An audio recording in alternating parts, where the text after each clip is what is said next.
Hello and welcome to my channel, Redeeming Thunder. Yes, today is yet another day where I deliver another prophetic word regarding the prodigals returning home. This one's really fascinating. On 1/29/2025, Abba says, I want you to administer the sale now. And I'm like, sale? S-A-L-E? What do you mean by that, And then I was thinking, well, maybe he meant S-A-I-L. But why would he do that if I don't even have I don't have a yacht, I don't have a boat, I don't have a, I don't have a cruise ship. I don't have even a rowboat. So it was kind of interesting that he said, I want you to administer the sale now. Okay. And this is why you have to get into the secret place. This is why you have to have some chit chat, quiet time with Yahuah so he can disclose even more details. So in this time frame, there is something there is a pressing matter, and you are needing, if you're waiting for the green light of when you are supposed to apply, or when you are supposed to push through something, or when you are supposed to begin your journey, do your decision making, it is now. Okay, especially when it has to do with the prodigals returning. And I'm going to explain furthermore what he means by administer the sale. Okay? And now,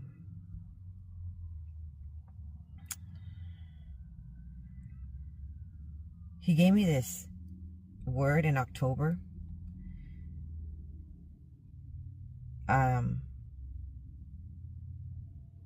He gave it to me in August. I'm giving you 2 months to prepare, which was very interesting. Then in October, he stated that they are delivered and they are returning home. And then he gave me a word that my other son was going to be delivered from his enemies as well. Okay, so this is the thing. October came, so if he said 2 months, right? If he gave it to me in August and he said in October, but then you're going to be like, well, where are they? And you're like, she said that they're going to come in 2 months, or whatever. You're listening to prophetic word and they're stating this is happening, and you don't see it happening on earth yet, right? And this is what I was realizing. What happened is something happened in October. He was working on expediting something since August, and then something happened in October in the heavens. So now he's saying it's already established in the heavens of their return. So now what's next is it to manifest into on earth. Okay? That's amazing. So you can see your breakthrough. Your breakthrough is on the horizon. You can receive this promise. Okay? So you're like, well, why does he do that? Well, why does he say a month and it's actually not that month? It actually is that month, but it was in heaven. And what I'm noticing is these words given, this was very timely. This was very much in appointed times, because what I'm noticing in the time frame of August and September, everything that he has been stating during that time or even in the past. It's all going to manifest within these months. Now we're in March 2nd, 2025. And it's within these months now. So this is like a prophetic word that manifests itself from the heavens now onto earth 6 months later. So months have been going by. I've been living my life and preparing for this, right? And so he needs now, right now, he needs you to start preparing for it to happen on earth. So if you need to apply for something, if you need to make room for some people, okay? If you need to, I don't know, establish an application, even in the courts, okay, to get your children back. That is the time that you do it. Right now. This is the time. Right now. Why? Because there's open heavens. There's rain of heaven, of favor that's upon your life right now. And I know you've been waiting for a really long time. You're thinking, I've applied before. I have processed it through the courts before. I have gone through the courts before and fought this case like 4 times. I have reached out before to my prodigal husband or my prodigal grandmother or my prodigal children, and they did not answer me. They're going to now. Okay? They're going to. So then, I wanted to understand more about maintaining a ship, because the ships have sails. So I dug a little bit deeper, okay? How is the sail used today? A sail is a tensile structure which is made from fabric or other membrane materials that uses wind power to propel sailing craft, including sailing ships, sailboats, windsurfers, ice boats, and even sail-powered land vehicles. Now you are on your way, and it's time to hoist raise the main sail. Did you hear that? You are on your way. It is time to raise the sail on the ship. He is basically giving you an analogy. Hallelujah. It's actually helpful now. Now that I was like, oh my, I'm a visual learner, okay? And I really appreciate that Yahuah dives all deep in that with me. And he does it in a story, he's very global of explaining things. It's like not analytical, it's global. When I needed it global, a storytelling method to imagine it. You know why he's doing this? I thank you, Ruach HaKodesh, for assisting me further. Do you know why he's doing this? Because he needs you to imagine yourself in the ship. He needs you to recall that you've seen, maybe if you haven't actually, sailed in a ship before, whatever, with the actual sails, not a lot of people do that. But you've watched a movie where you saw this, right? And then you saw the winds blowing, and they had these excursions, far off places all around the world, right? But what was pushing them through? It wasn't just an engine, okay? It wasn't just coals underneath the ship, the cruise ship. It was the winds blowing the ship to the other side. So what he's saying here is, his winds, Ruach HaKodesh, Soma, that's the word that he's been giving me quite some time.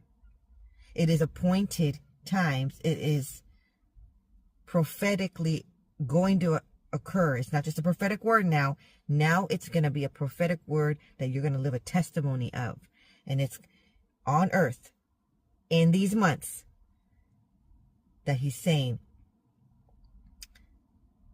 take your boat, take yourself out onto the water, and trust me, take your sail and raise it up, because he's going to blow life into it. Hallelujah. Okay? That is, it's powered by the Almighty. There's no fail here. So, hoist it up. Okay, then it says that that's the sail attached to that tall stick thing we call the mast. That one, the humongous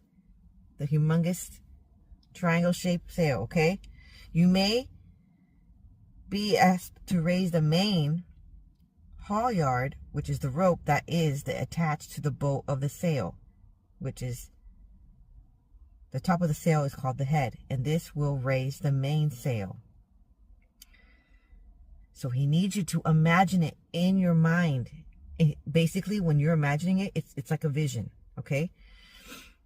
And when you see that, you have to see your promises in order for you to believe in your promises. I hope that makes sense. You have to see yourself in that house. You have to see yourself driving that car. You have to see yourself receiving your family that you've longed for. You have to receive yourself getting married. You have to see yourself acing that test. Does that make sense? You have to see yourself being confident before you go and launch forth, the shot put, the javelin. You have to see yourself be successful before you actually do it. You can actually live it, but since you haven't lived it yet, he's trying to tell you this analogy so that you can imagine the sail, what is it saying? Raising. And then you're pulling the rope up. Now it's ready for launch. Now he's going to blow. So in other words, all hands on deck. He needs you to actually put some hands to work. And he's going to support you in it. Don't just be like, I wish they're back. I wish they're back, and I don't know. And I'm just going to let Yahuah do a miraculous, and he's going to be knocking at the door, and they're just going to be there appearing in midair out of nothing. No. Sometimes it's not like that, to that, your miracles are pushed through as well with active involvement. The hands of Yahuah are upon it. The alignment is ayin is upon it of your future. The breath of Yahuah is upon it. But there's certain Hebraic years that we're moving into that, yes, Yahuah's hand was upon it, but some of these Hebrew numbers, like we were in 5785. Okay, but some of these going forward, it's kind of like they mean different things. Okay, and this may be a prophetic word for 5786. Okay, but like we're pretty much there. Why? Because we're in the 11th month. Shabbat. So, and Purim is next, like between February, March, and that's month 12. So everything is very, very prophetic, very, very timely. Okay, for such a time as this, for the appointed times, for your Kairos moment, it is right now. Right now. So, I mean, yes, we should be jumping for joy. Don't get really stressed out. Action, action, action, action. Okay? Step up to the plate. Okay? And process what you need to process. All hands on deck right now. All hands on deck is basically a term that people use when they're, they are on a ship. So he's putting it in your mind so that you can see it. In real life, you're going to experience it. Okay? Now, a little bit more information about boating and sailing. What does it mean to sail something? To travel on water by the action of wind upon sails or by other means. To move or proceed easily, gracefully, nonchalantly, or without resistance. What does it mean to put sail? To embark on a voyage by ship, to hoist sail. And then it says to set sail, definition, American English definition is when a ship sets sail, it leaves a port. Okay, you're no longer in that stagnation. The delay is over. The wait is over. He loaded his vessel with another cargo and set sail. To put to sea, to embark, to get underway. Okay? To administer the sail now. Okay? Is an expression that could be used to mean to begin a boat trip or to start taking action. Literally, that is a term that people use that I've never heard. Okay, I don't know. I just never heard anybody in my entire life, not even in a movie, I've never heard them say that phrase. But apparently it's a thing. It's a thing. People say it. Okay? All right, so then an expression that means to start a boat trip. That's what set sail means. Sail itself means a verb that means to travel on water in the boat, ship, to operate a boat or ship on water. Sail, S-A-I-L, can also be used to describe moving or proceeding easily, gracefully, nonchalantly, or without resistance. So it's not going to be hard. It's not going to be difficult this time, like horrific, chaotic, heartbreaking, whatever, disaster. It's not going to be like it was before. It says gracefully, nonchalantly, without resistance. That's essential information. That's why you need to be up to date with the prophetic word, and you have to be getting in the secret place, okay? To make sure you can hear every instruction. What does administer mean? Easy mean. To manage or supervise the execution, use, or conduct. To carry out, to execute, to govern, to oversee. To administer means to carry out. Okay, so administration is among Paul's list of spiritual gifts in 1 Corinthians 12. 1 Corinthians 12:28. Romans 12:8. The word translated administering in 1 Corinthians 12:28 is a word in Greek that it looks very interesting.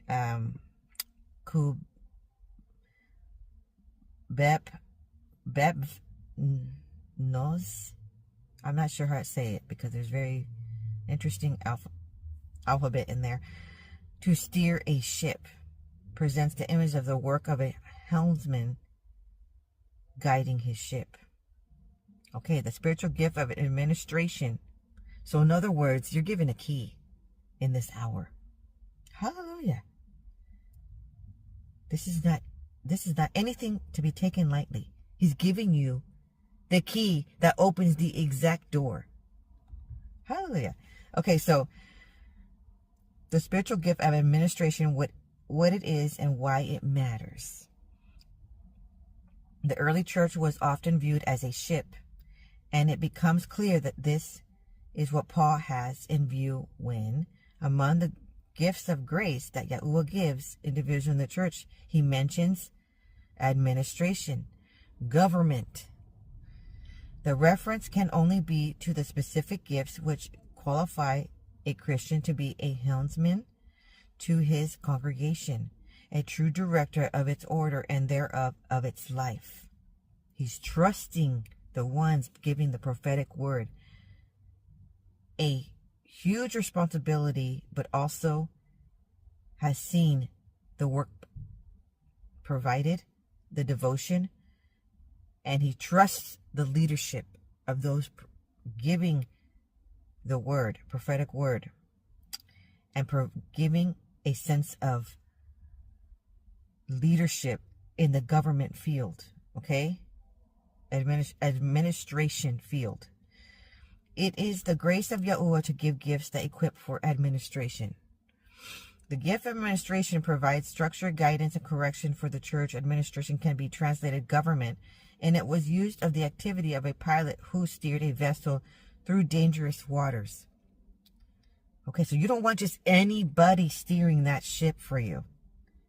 Okay?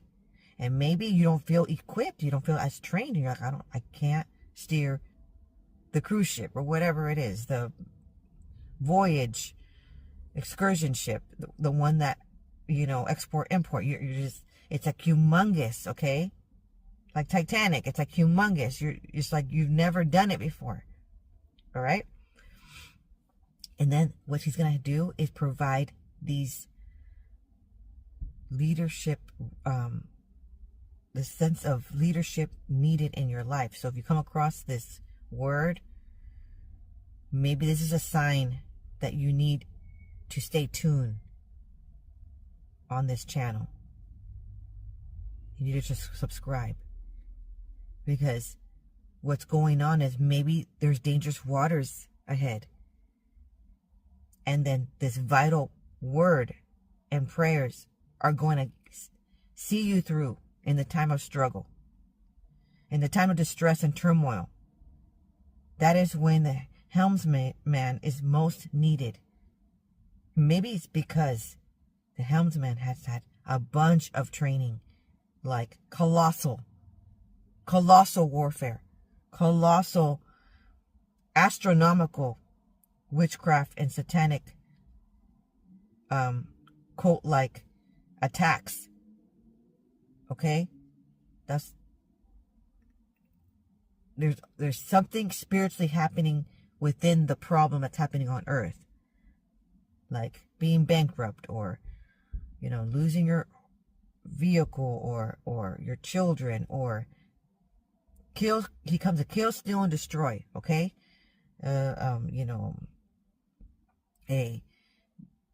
Lots of sorrow, lots of loss, etc., lots of calamities. Okay? He had these prophets go through extreme training, refiner's fire of gold and silver first, so that then we prepare these words of encouragement and prayers that equip you to make it, if you end up being one who experiences it. But this is end time, so then there's other plagues occurring, and they're going to be coming. Maybe that's what he's talking about, dangerous waters, okay? And many people are going to really feel the heaviness of all of that stress and all of that turmoil and all of that loss. And maybe you're going to think, well, he doesn't love me because he's making me go through a lot of stress. What about Job? He loved Job, and Job still lost it all, but he still, after all his tests, he gained it all back double. Okay? And maybe this was the only way to save these souls, is to help them a whole revamp of their life. Okay, so the helmsman is most needed during distress, struggle, and turmoil. Yahuah is the Adonai of harmony, and he imparts gifts to keep the life of his people in good order by providing those who can guide the ship of the church to safety. The safety and effectiveness of the journey and correct course when necessary, but only when necessary. Administration may not be glamorous, but it is essential to a healthy, fruitful, and fully functioning church. Any organization left to itself, including the church, will fall victim to the law of entropy. Therefore, Yahuah gave him the gift of administration to provide the needed structure, guidance, and correction to keep the church from deteriorating into chaos and disorder, and thus ineffectiveness and fruitlessness. Yahuah is a Adonai, Al Shaddai of order, and he is not glorified by a disordered church. 1 Corinthians 14:33. Furthermore, a disordered church disordered church will lose track of its great commission and thus fail at the primary mission it has been given. In short, those leaders gifted with administration keep the ship of the local church steadily sailing towards the harbor of faithfulness and fruitfulness for Yahuwah's glory. Esteem. Okay, so in the book of Genesis, Joseph showed himself to be a tremendous administrator. So some of these administrators are Joseph's coming into the promised land. And if you read his story, if you watch the video on YouTube or something, it's free. He went through a tremendous amount of strife, unnecessary, and especially from his own family members. Do you recall? Yes, I recall because I lived it. I recall my husband has lived that. Okay, so of course, it's all been gathered, and Yahuwah he is all knowing. And one day, it's not going to be total rejection and neglect and abandonment. All of that turmoil and abuse, all of that was not for nothing. Okay? There was a purpose to all of that. And it's coming into display now. Okay? All right, so Genesis 39:22 through 33. And the keeper of the prison put Joseph in charge of all the prisoners who were in the prison. Whatever was done there, he was the one who did it. The keeper of the prison paid no attention to anything that was in Joseph's charge, because Yahuwah was with him, and whatever he did, Yahuwah made it succeed. Joseph's administrative ability was, recognized by Pharaoh, who set him over all of Egypt. Genesis 41:43. As Joseph enacted his plan to prepare the nation for the coming famine. Some of you are Josephs going into the promised land. Okay, so a second example would be in the book of Acts. Acts 6. An administrative problem arose that could have decisive and devastating effects on the early church in Jerusalem. Okay. Hebrew Christians were neglecting the widows of the Hellenists in the daily distribution of food. Okay, so then there is dangers of being heartless and non-compassionate, okay? And it is not right that we should give up preaching in the word of Yahuwah to serve tables. It's of active service. The lack of active service is a danger to the church. Feeling self-righteous. Okay, and then the solution to the problem was an administrative one. 7 men, gifted, perhaps administratively so, were appointed to the duty which allowed the 12 to do the critical work or praying and preaching. Okay, so now the third and fourth and fifth principles are all related. And I want to see if I can find a little bit more information. It's of acts of service. Okay, and now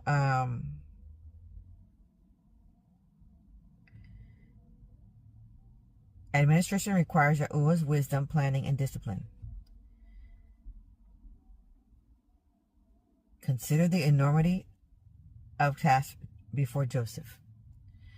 He had 7 abundant years of harvest to prepare for, and 7 years of famine. He was clear that any understanding or wisdom he had to face this was not his own, but came from Yahuwah.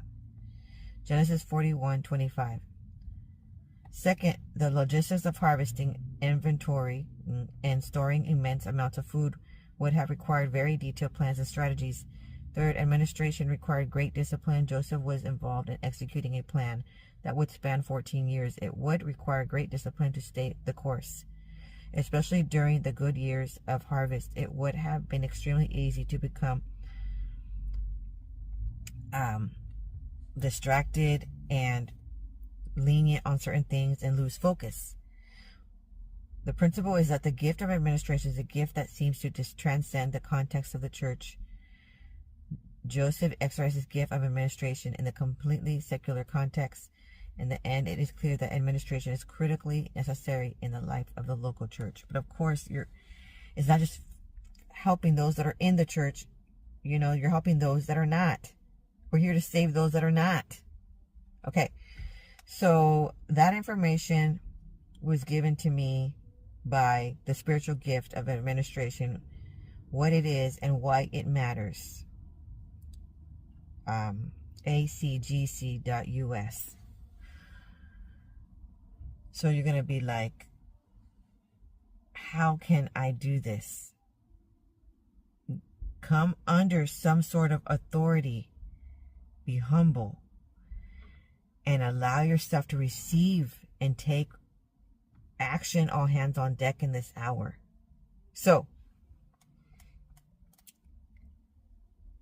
wonderful news, okay? And he is here with urgency of aligning your life as we are entering the promised land stage, and he is going to have you enter it with all your promises. And one of them is your prodigal's return. Shalom.